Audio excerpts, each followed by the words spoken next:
When we take a look at Western European countries occupied by the Germans in World War II, think of Belgium, the Netherlands, France and Luxembourg, we can see that the percentage of Jews deported in the Netherlands was much higher than in the other countries. Why was this? Many claim this was due to Dutch anti-Semitism and or collaboration. But is this really the case? In this video you're going to learn why so many Dutch Jews were deported during the Second World War. Keep watching. Good to have you back on the channel. If you're new, I'm Stefan. I'm a Dutch history teacher. I like to cover history in videos like this. If you find it interesting as well, consider subscribing and hit that notification bell. And please share this video with your friends via social media. After the raid on the secret annex on the 4th of August 1944, 8 Jewish people were transported to Westerbork transit camp. From there, the Frank family left the Netherlands early September 1944 to Auschwitz. By that time, more than 100,000 Dutch Jews had already been deported from the Netherlands, the great majority to the death camps of Auschwitz-Birkenau and Sobibor. Usually, the number of 102,000 victims and 107,000 deportees is maintained. Of the Nazi-occupied countries in Western Europe, the Netherlands had the most victims of persecution of Jews, both in percentage and in absolute numbers. How can this be explained? Dutch historians Pim Griffioen and Ron Zeller did elaborate research on the persecution of Jews in occupied Netherlands, Belgium and France. They made a comparing study. On May 10th, 1940, the German attack on the Netherlands, Belgium and France began. After the defeat and the beginning of the occupation, the policy of the Germans in these three countries was in many respects the same. They strived for cooperation with the national authorities, maintenance of public order, gradual adaptation of Nazi politics, and the most flexible integration possible. This was the opposite of the part of Poland occupied by the Nazis, where the Polish authorities were brutally pushed aside from the start. Violent action was taken against the population and economic looting took place. In France, the situation differed from Belgium and the Netherlands, where those two countries were fully occupied by the Germans. A large part of France was not occupied by Germany. The French government moved from Paris to a small town of Vichy in the unoccupied south, the so-called Free Zone. Under the head of the new government, Marshal Philippe Pétain, democracy and rule of law were largely abolished. The new authoritarian regime strived for collaboration with the Germans and was prepared to make a start with the persecution of Jews, also in the Free Zone.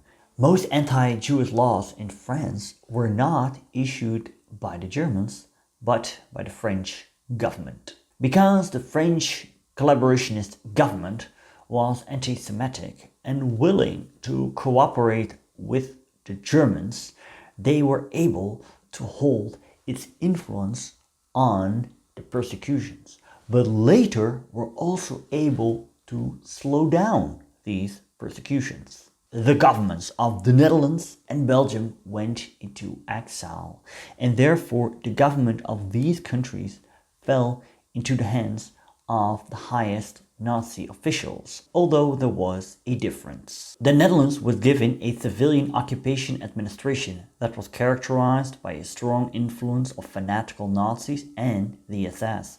They regarded the Dutch as Germanic brother people, which had to be convinced of Nazism. This was less true for the Belgians, although there was a distinction between the Flemish and the Walloons. I'll discuss that in another episode. And not at all for France. In Belgium and the occupied part of France, the German administration was headed by military commanders. They stood up for the interests of the army, the Wehrmacht, and they also had their eye on Great Britain, where they were still at war with. In the Netherlands, Hitler appointed the Austrian Nazi and lawyer Arthur Seyss-Inquart as head of the occupation administration. Seyss-Inquart was a fierce anti-Semite, and so were his key associates, such as Fritz Schmidt for Nazi propaganda and Hans Rauter, the SS and the German police. The first anti-Jewish laws were enacted in the three countries around the same time, October, November 1940. But only in the Netherlands this did spark open protests. Professors, students, and members of the church, among others, protested against the dismissal of Jewish civil servants, including lecturers at universities. In February 1941, the situation in the Netherlands got quickly out of hand. The reason were anti-Jewish riots in Amsterdam that were provoked by Dutch Nazis with the secret support of local German authorities. After an incident, SS Police Chief Rauter had about 400 Jewish men arrested and taken away to a concentration camp as a reprisal. It resulted in a general protest strike in Amsterdam and its surroundings that later became known as the February Strike. The Germans were surprised by this and were only able to suppress the strike, which was spreading further and further by force on the second day. After this, not a month passed without the Jews being affected by new decrees and measures. They were driven further and further into social isolation and robbed of their possessions. Partly as a result of the February strike, the occupier now tried to avoid open violence as much as possible. And however you may think that this is a good thing, it eventually attributed to the fact that many Dutch Jews were deported. In all the three countries, an organization was imposed on the Jewish population, which was then used for further social exclusion. In the Netherlands, this organization became known as the Jewish Council of Amsterdam, the Joodse Raad.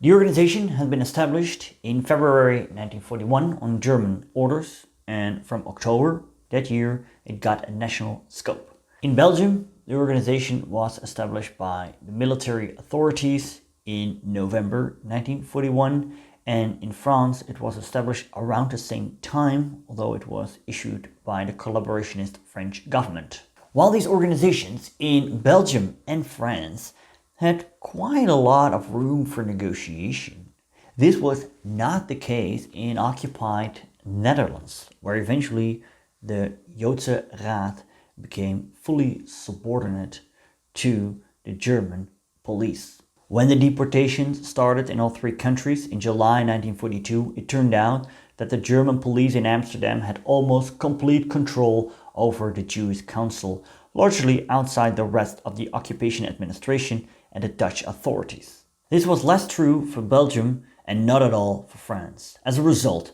the Germans were able to make extensive use of deception when carrying out the deportations in the Netherlands. For example, they issued tens of thousands of provisional exemptions, so-called Sperren, which were later revoked one after the other. And in this way, the German police managed to remove the Jewish population part by part without sparking much protests. Adolf Eichmann, who organized the deportations of the Jews throughout Europe from Berlin, was delighted by the smoothness of the operations in the Netherlands. From January 1942, more Jewish men had been sent to labor camps in the Netherlands. After the start of the deportations in July, the initial impression was that they did not need to go to Poland because they were already employed in the Netherlands. But at the beginning of October 1942, these men and their families, totaling more than 12,000 people, were rounded up in one large operation and almost all taken away to Auschwitz the same month. The same is true for Jewish hospitals and orphanages and homes for the elderly. They were deliberately left alone for months, many people thinking they were safe for the time being. However, from January 1943, these were evacuated one after the other. And also with the inmates of the labor camps in the Netherlands, they formed an easy prey because they already had been incarcerated. In Belgium, the German police only used brutal raids and mass arrests. Therefore, many Belgian Jews realized they had to go into hiding or manage to blend in the population using false identity papers. See, many Belgian Jews had an Eastern European background, and they, or their ancestors, had experienced much anti-Semitism in their native country. So, when the occupation authorities imposed anti-Semitic laws, they realized that things were going from bad to worse. However, the Dutch Jews were much more assimilated, and they and their ancestors didn't have the experiences of anti-Semitic laws. So when these laws were carried out in occupied Netherlands, many believed it would turn out fine. It wouldn't be that bad. But the Jews in Belgium, they knew that things were going from bad to much, much worse. René, head of the military administration in Belgium, reported to Berlin in December 1942.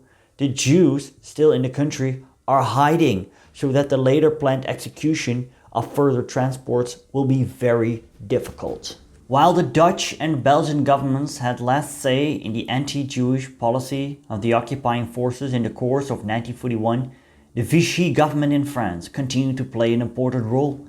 This especially applied to the deportations. Thanks to the French government, the Germans were initially able to deport more Jews than would have been the case if they had to do it alone.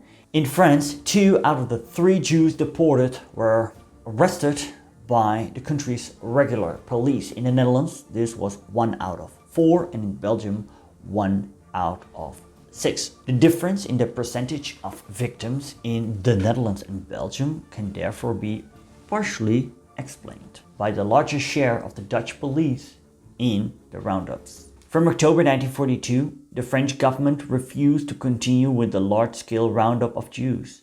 This was mainly due to the fierce protests of churches, especially in the Free Zone. Behind the scenes, American pressure on the French government also played a role, as did the refusal on the French side to round up Jews with French citizenship in large numbers, in addition to immigrants and refugees, and later the unfavorable course of the war. All this caused long interruptions of the deportations in France. In short, the opportunistic role of the Vichy government initially aggravated the situation of the Jews in France, but due to protests, changing circumstances, and the meanwhile rising resistance, fewer French Jews than Dutch Jews would eventually be deported.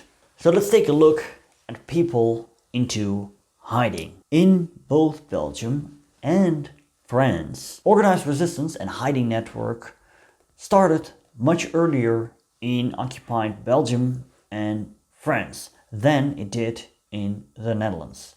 And this was due to the fact that in October 1942, the German authorities in Belgium and France announced forced deportation of Belgian and French men. An important reason was the introduction of general and compulsory employment of many Belgians and French in the German factories in October 1942. This measure caused a shock effect. Therefore, many people went into hiding. And Jews who at that moment wanted to go into hiding had also this possibility. There was always treason and traitors who betrayed people in hiding. In some cases, they got a reward for that. In the Netherlands, the violent suppression of the February strike in 1941 had a deterrent effect for a long time.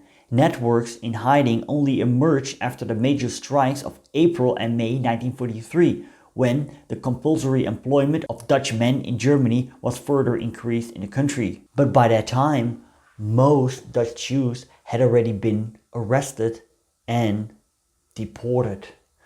Do notice that also the landscape played a role, especially in France, which is a much bigger country and therefore offered much more possibilities to go into hiding. I read that personal data in the Netherlands was put onto so-called punch cards quite early on, An American researcher, Edwin Black, wrote a book of how IT concern IBM collaborated with Germany, and it also attributed to the fact that so many Dutch Jews were deported. Historians, such as Dutch computer historian Gerard Albers, reject the direct connection that Black points out between the efficient population administration during the occupation and the large number of Jews deported in the Netherlands. Many would say that the high rate of deportation of Dutch Jews was due to Dutch collaboration, because in the Netherlands, a relatively big number of the population collaborated, around 10%. I already mentioned the Dutch police, which attributed to the higher number of Jews being deported, but it doesn't explain everything.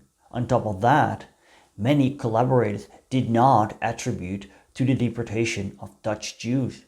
Think, for example, of the 25,000 Dutch men that volunteered for the Waffen-SS to fight on the Eastern Front. They committed horrible acts over there, but did not attribute to the deportation of Dutch Jews. Often people are looking for simple answers. Many will say, well, so many Dutch Jews got deported because the Dutch could not care less. They collaborated by the masses. Just scroll down the comment section and you know what I mean. The reality is more complex. It were different factors that attributed to the fact that so many Dutch Jews were deported. And the high percentage of Dutch Jews being deported doesn't explain the attitude of the average Dutchman. It is very likely that in the Netherlands there was more compassion to the fate of the Jews. And it's interesting to look at what Dutch non-Jews thought of the deportations. Well, that is something I'd like to explore in future episodes. Don't forget to subscribe. Thanks to my patrons, you see their names on the screen right now, and a special thanks to Thomas Zabiega, Damien Wallace, Connor, Philip Jordan, Marcus Kaas, Nick Terranova, Haley, Mark Littlehale, Janusz Jozinkiewicz, Johan, Justin Tabel, Tanya Dixie, Henry Clarkson, Rob Park, Andrea Martic, Susanna Di Bella, John Beach, Fabrizio, Way Back History, Fernando Lopez Ojeda, Luis Pichera, and Mike West. So please support me so I can make better, cooler, and more awesome content for you. If you'd like to learn about what the average Dutchman thought of the German occupation, you can click right here. And I mentioned the 25,000 Dutchmen that volunteered for the Waffen-SS. I have a whole series on just that. Click here if you have not seen it already. I want to thank you for watching en tot ziens en tot de volgende keer maar weer.